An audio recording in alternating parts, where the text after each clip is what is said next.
तो welcome guys, आज हम लोगों को करना था थर्ड पार्ट में मेडिवल इंडिया। अब हम लोग मेडिवल इंडिया शुरू करते हैं बिना कुछ टाइम वेस्ट करे। ये थर्ड लेक्चर होने वाला है।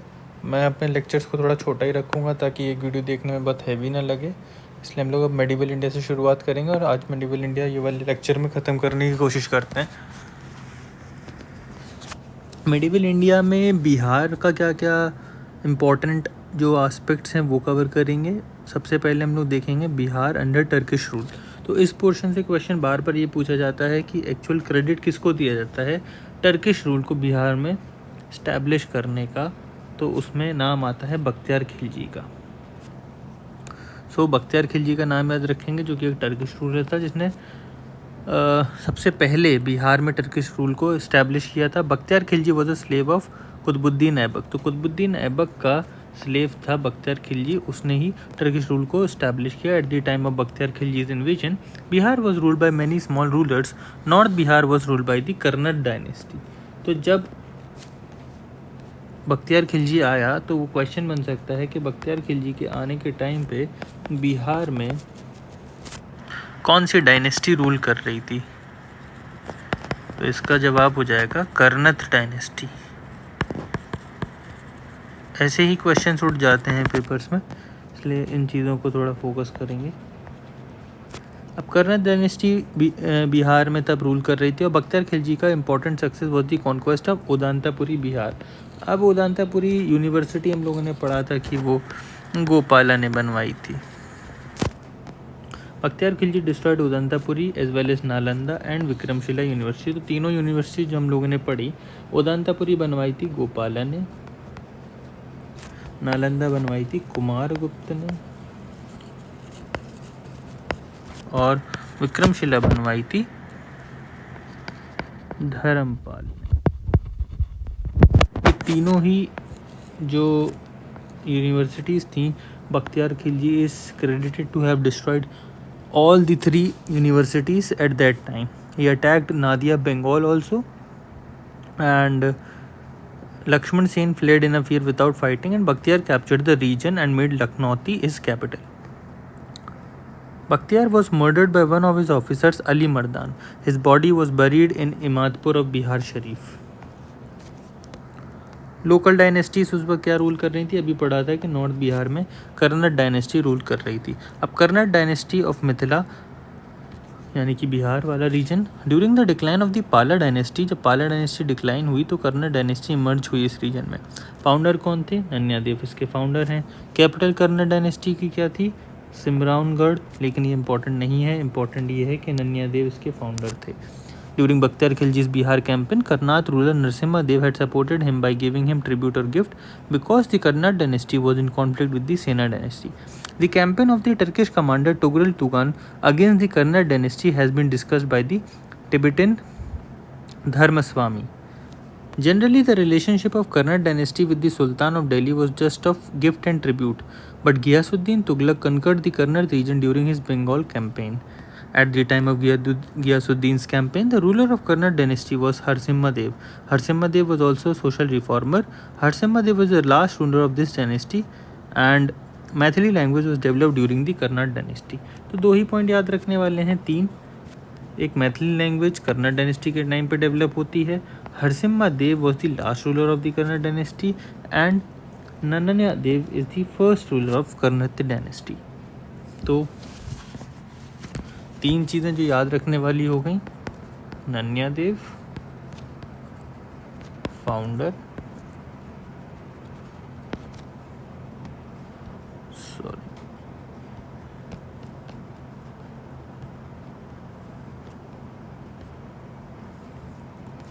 Nanya Dev was the founder,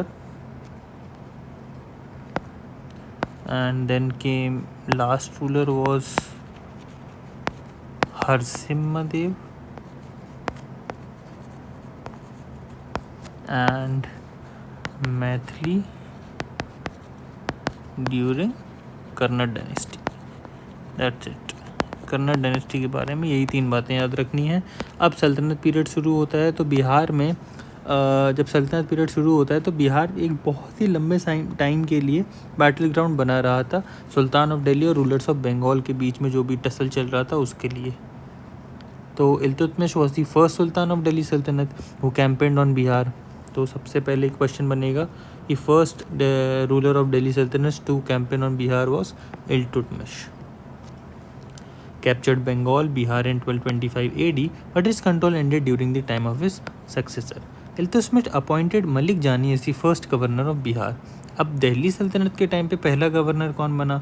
Malik जानी। आगे चल के हम लोग अलग अलग फैक्ट पढ़ेंगे वो कि गवर्नर प्री इंडिपेंडेंस कौन था ब्रिटिशर्स के टाइम पे, पोस्ट इंडिपेंडेंस कौन था, पर अभी हम लोग याद रखेंगे कि दिल्ली सल्तनत के टाइम पे Malik Jani was the first governor of Bihar made by Iltutmish. And during the Tughlaq period the sultans had actual control over Bihar. 1324-1325 के आसपास गयासुद्दीन तुगलक ने कर्नत रीजन को भी कैप्चर कर लिया। अब फिरोज शाह तुगलक भी बिहार आए ड्यूरिंग हिज बिहार कैंपेन। कब? वो 1359 में आया। His inscriptions have been found from Patna और गया में उसके inscriptions मिले हैं। Evidence of grants given by him has been found in the inscriptions of the Jain temple of Rajgir. During Tughlaq period capital Bihar की क्या थी? बिहार शरीफ। ये क्वेश्चन आता है कि तुगलक पीरियड में बिहार की कैपिटल क्या थी, तो वो बिहार शरीफ थी। During that period the city of Bihar Sharif was the main centre of Buddhism. The most important name among the administrators of Bihar during the Tughlaq period was that of Malik Ibrahim. Administrators में क्या नाम आता है? Malik Ibrahim, who was called Malik बयान। His tomb was situated on a hill in Bihar Sharif, जो कि बिहार की Tughlaq time पे कैपिटल थी। The name Bihar is mentioned in Tabaqat Nasiri, a work written by Minhaj Siraj, which is not at all important। Bihar under Afghan rule. अब दिल्ली सल्तनत के बाद सिकंदर लोदी वगैरह, लोदी जो क्या बोलते हैं उसको, तुर्की वाली जो डायनेस्टीज़ थी वो वहाँ तक थी। पहले सबसे पहले मोहम्मद गोरी आता है जो कि स्लेव डायनेस्टी का था, फिर खलजी, फिर तुगलक, फिर आती है Sayyids and then Lodis. These were Afghans, these were mix and these three were Turkish. Now Sikandar Lodi, इसलिए हम लोग ये पढ़ रहे हैं कि Bihar under Afghan rule. Sikandar Lodi appointed Dariya Khan Nohani. वो दरिया खान नोहानी एज एडमिनिस्ट्रेटर और गवर्नर ऑफ बिहार। पहले पढ़ा था कि इस यहाँ पे जब हम लोगों ने पढ़ा मलिक जानी को पहले तो तुगलक के टाइम पे रूल में इल्तुतमिश ने गवर्नर अपॉइंट किया। यहाँ पढ़ते हैं दरिया खान नोहानी को एज अ एडमिनिस्ट्रेटर और गवर्नर इलेक्ट किया गया। After the death of Ibrahim Lodi, Dariya Khan Nohani son Bahar Khan Nohani declared independent rule. On the other hand Afghan ruler Mahmud Lodi came to Bihar to escape from Babur. Babur defeated these Afghans of Bihar in the battle of Ghaghar. Afghans of Bihar को defeat किया अकबर ने। किसमें? Battle of घाघर ने। अब battle of घाघर याद रखिएगा, battle of घाघर, Bihar Afghans versus Akbar, who won actually। Now Sher Shah Suri was born in 1486। Father's name Hasan Khan, who was the Jagirdar of Sasaram। Sher Khan's childhood name was Farid Khan। Bahar Khan Nuhani gave the title of Sher Khan to Farid Khan। तो शेर खान बहुत ज़्यादा important नहीं। After the fall of Nuhani शेर Khan married Babar Khans window लाड मालिका। ठीक है, बहुत इंपॉर्टेंट नहीं है ये सब। Sher Khan defeated Bengal in the battle of Surajgarh.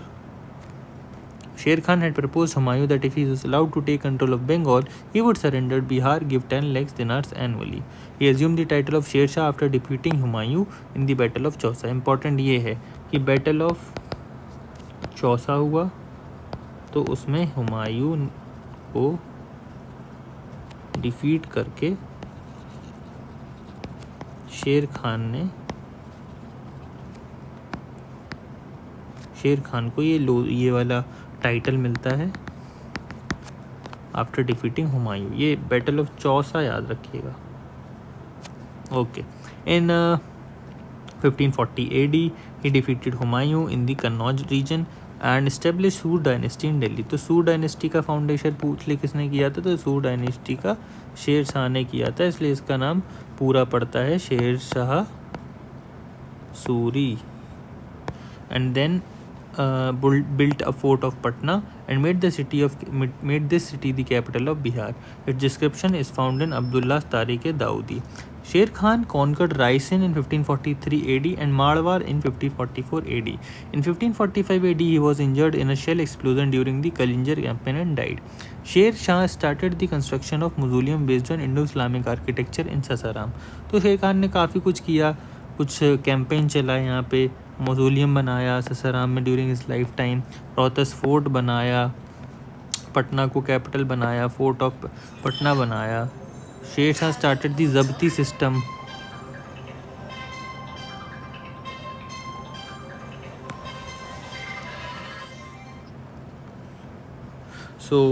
जब्ती सिस्टम की शुरुआत किसने करी? तो जब्ती सिस्टम की शुरुआत भी शेर शाह ने करी, जिसमें क्या होता था कि जो लैंड टैक्स होता था वो इस बेसिस पे डिटरमिन होता था कि आपके पास कितनी लैंड है। तो लैंड मेजरमेंट पे बेस्ड था जब्ती सिस्टम, जिसको लेटर अकबर ने भी अडॉप्ट किया। Sher Shah rule was famous for well organise system of governance. Extensive reforms किए कम्युनिकेशन सिस्टम में, पोस्टल में, मिलिट्री में, रेवेन्यू सिस्टम में। And also introduce pure silver coins, copper coins called rupaya and dam respectively. Sher Khan के बाद उसका बेटा जलाल खान आया इस्लाम शाह का टाइटल लेके। Later, the Soor dynasty divided into three parts. Humayun defeated Sikandar Suri in the Battle of Machhibar and Sirhind and ended the Soor dynasty. बाद में वापस से हुमायूं इसको डिफीट कर देता है, सूरी की डायनेस्टी एंड हो जाती है। लेकिन ये बहुत इंपॉर्टेंट टॉपिक्स नहीं है मेडिवल में, बहुत ही बेसिक से कर लेते हैं एक बार। जनरली अगर कुछ एक दो क्वेश्चन बेसिक आ जाते हैं तो वो बन जाए, बस ये हम लोगों का गोल है। Chero dynasty. After the fall of Pala dynasty, local kingdoms emerge होते हैं बिहार के रीजन में। One of the prominent kingdom was Chero. The area of Chero kingdom was the area of Shahabad, Saran, Muzaffarpur, Palamu and Varanasi. द चेरो डायनेस्टी वॉज एस्टेब्लिश इन 12th century. The headquarters of the Chero dynasty was भिया भोजपुर। और इसके बाद इसमें कुछ बहुत ज़्यादा इंपॉर्टेंट नहीं है। फिर मुगल पीरियड इंपॉर्टेंट है थोड़ा सा। शेर शाह की डेथ के बाद Sur dynasty continued for a few years, but Mughal empire was re establish in 1555-1556।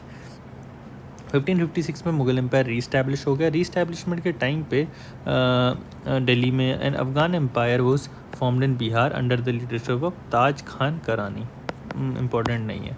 Bihar during the period of Akbar, Taj Khan Karani adopted a policy of respect towards Akbar, but his son Daud Khan Karani opposed it.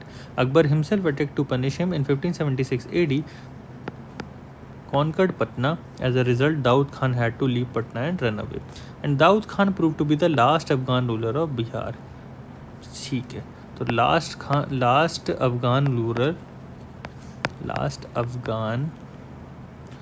ruler has to be Daud Khan in Bihar, of course. In 1580 AD, Bihar was given the status of a province or सूबा by the Mughals. मुनीम Khan was made the governor of Bihar by Akbar. तो अकबर ने मुनीम खान को governor बनाया। And Akbar के time पे राजा मान Singh was made the governor of Bihar from 1587 to 1594। तमाम लोगों को गवर्नर अक्रॉस टाइम बताया जाता है। जब भी एक राजा राज कर रहा होता है तो इसलिए सबको याद नहीं कर सकते, इसलिए उसको रहने दो। बस ये याद रखो कि मान सिंह के टाइम पे रोहतस को कैपिटल बना लिया गया था बिहार की। अब बिहार जहांगीर के टाइम पे कैसा रहा? तो ड्यूरिंग जहांगीर टाइम मुगल ने इस्टेब्लिश की अपनी authority over the region of Chota Nagpur region. And Mughals use to get diamonds and gold from this region. ये याद रखना कि मुगल्स जो थे डायमंड्स और गोल्ड्स इस छोटा नागपुर रीजन से लेते थे। Jahangir made prince Parvez the governor of Bihar and after that this post was given only to princes. Bihar during the period of Aurangzeb. So Aurangzeb appointed his favorite grandson Prince Azim as the governor of Bihar in 1702 AD. Azim beautified Patna by renaming it Azimbad. तो अजीम Prince अजीम ने उसको rename किया। और औरंगज़ेब ने अपने ये जो Prince अजीम था ये औरंगज़ेब का ग्रैंडसन हुआ करता था। Okay, Farrukh Siyar the ruler of later Mughal period. The infamous Farrukh Siyar known for his 1717 magna carta और ब्रिटिश इंडिया जिसे बोला जाता है, फरमान दिया था जो 1717 में इसने, गोल्डन फरमान। गोल्डन फरमान, उसके बाद नहीं, इसको गोल्डन फरमान नहीं बोलते।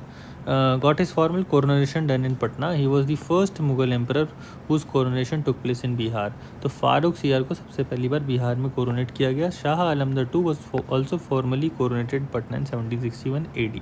आफ्टर औरंगजेब दैट, जो कि 1707 में हुई थी, Bihar became part of Bengal under the beginning of Mughal rule.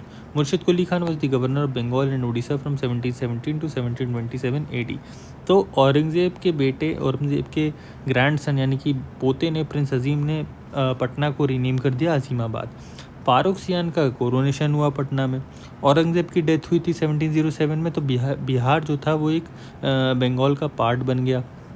And मुर्शिद कुली खान, जो कि उस वक्त बंगाल और उड़ीसा का गवर्नर था। After that Shujauddin became the nawab of Bengal. तो ऐसे ऐसे चलते चलते हम लोग आ जाते हैं कि आखिरी में शुजाउद्दीन वहाँ पे बंगाल में रूल कर रहा था, और अलीवर्दी खान ने सरफराज को हरा के अपना रूल वहाँ पे इस्टेब्लिश कर लिया था। उसके बाद सिख रिलीजन थोड़ा पढ़ लेते हैं, ये बहुत ज़्यादा इंपॉर्टेंट पोर्शन है नहीं वैसे। सिख रिलीजन में हम लोग बस इतना देख लेते हैं कि फाउंडर कौन है।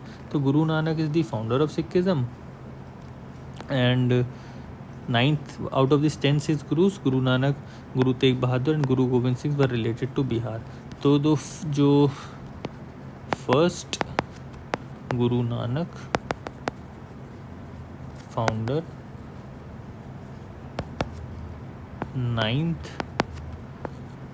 गुरु तेग बहादुर एंड 10th गुरु गोविंद सिंह, ये जो तीनों हैं, ये तीनों ही बिहार से एसोसिएटेड हैं। कौन कौन से? First, 9th and 10th। And इसके अलावा हम इसमें बहुत ज़्यादा इंपॉर्टेंट कुछ भी नहीं है। 9th गुरु जो कि श्री तेज बहादुर थे, पटना आए थे सासाराम गया से होते हुए, and here he left his wife Gujri Devi was about to become a mother. Guru Gobind Singh was born here in Patna. The 10th and the last Guru of Sikhism, जो कि थे गुरु Gobind Singh, was born in Patna, and Guru Gobind Singh became the 10th Guru in 1676। Khalsa sect भी establish किसने किया था? तो last गुरु जो थे 10th गुरु, उन्होंने ही खालसा सेक्ट की इस्टेब्लिशमेंट करी थी। Takht Shri Harmandir ji Patna Sahib is the main pilgrimage site of Sikhism, build by Maharaja Ranjit Singh. याद रखना, श्री पटना साहिब भी बोलते हैं इसको। तो तख्त श्री हरिमंदिर जी, ये इस्टेब्लिश किसने करी थी? ये इस्टेब्लिश करी है रंजीत सिंह ने। ये याद रखना बस। विद दिस हम लोगों की मेडिवल ख़त्म हो गई है, एंशिएंट ख़त्म हो गई है। एंशिएंट प्लस मेडिवल डन है।